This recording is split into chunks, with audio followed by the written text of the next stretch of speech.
Break के बाद आपका स्वागत है। भारत की बात में आगे बढ़ते हैं। किसान आंदोलन को लेकर देश के 3 हिस्सों में सबसे ज्यादा सियासी उबाल है। पहला पंजाब, दूसरा हरियाणा और तीसरा पश्चिमी उत्तर प्रदेश। जब जब किसान आंदोलन की बात आती है तब तब इन्हीं इलाकों से विरोध प्रदर्शन की तस्वीरें सबसे ज्यादा सामने आती हैं। पश्चिमी यूपी के किसान भले ही अभी गाजीपुर बॉर्डर के लिए नहीं निकले हैं, लेकिन अपने अपने जिलों में बड़े आंदोलन की मशाल जला रहे हैं। मेरठ में आज किसान संगठनों ने कलेक्ट्रेट के बाहर प्रदर्शन किया। मेरठ के प्रदर्शन में राकेश टिकैत भी शामिल हुए।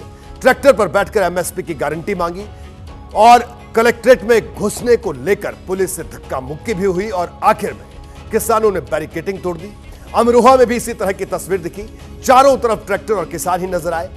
डीएम ऑफिस के बाहर प्रदर्शन हुआ। पंजाब हरियाणा के किसानों का समर्थन किया गया।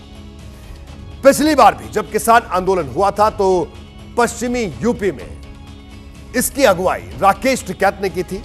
कई दिनों तक गाजीपुर बॉर्डर पर डेरा डालकर रखा था और इस बार फिर ऐलान कर दिया गया कि बहुत जल्द दिल्ली कूच का प्लान तैयार किया जाएगा।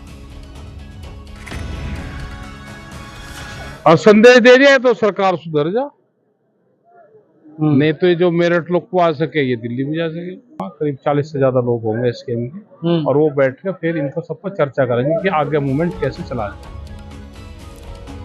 कुल मिलाकर इस लड़ाई को लंबा खींचने की तैयारी है और अगर ऐसा हुआ तो पश्चिमी यूपी की सियासत पर इसका गहरा असर पड़ेगा। इसे किसान आंदोलन का ही असर माना जा रहा है कि जयंत चौधरी खामोश है। आखिरी बार उन्होंने मीडिया के कैमरे पर क्या कहा था, पहले मैं आपको वो सुनवा देता हूं।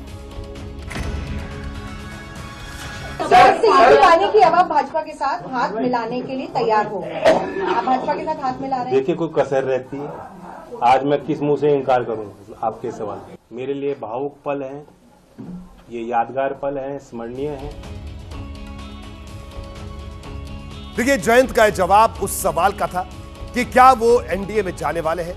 तब उन्होंने सीधा इशारा कर दिया था, लेकिन उसके बाद से आज तक बिल्कुल चुप हैं। अभी तक राष्ट्रीय लोकदल ने एनडीए के साथ जाने का औपचारिक ऐलान नहीं किया। उल्टा जयंत चौधरी ने कल आधी रात को एक ट्वीट कर फिर से एक नए सस्पेंस यानी चर्चाओं को जन्म दिया। पश्चिमी यूपी की अगर बात करें तो पश्चिमी यूपी के लिहाज से जयंत चौधरी की एक एक बात को बड़ा अहम माना जाता है। उन्होंने पश्चिम बंगाल के उस पुलिस अधिकारी का समर्थन किया जिसका बीजेपी नेताओं से विवाद हुआ था। आईपीएस जसप्रीत सिंह ने आरोप लगाया था कि बीजेपी के नेताओं ने उन्हें खालिस्तानी कहा।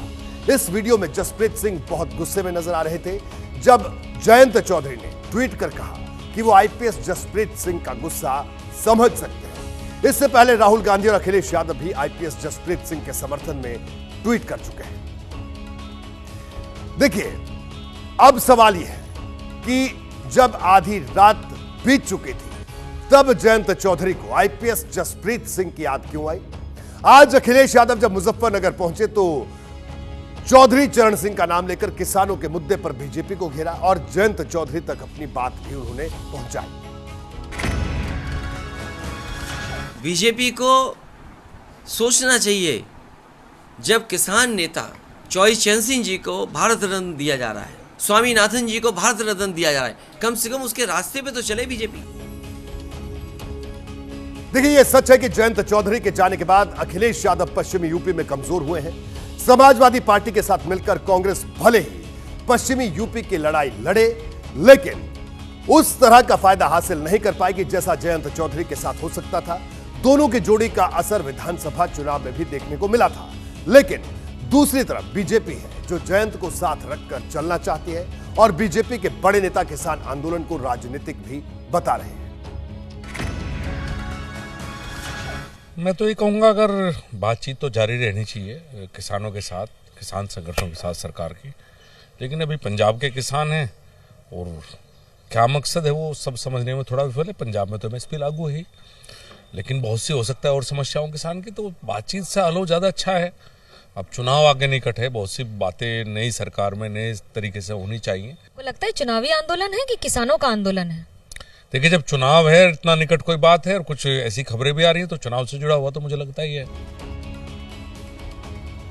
देखिए पश्चिमी यूपी के कई जिले ऐसे हैं जहां किसान आंदोलन को अच्छा खासा समर्थन मिलता है।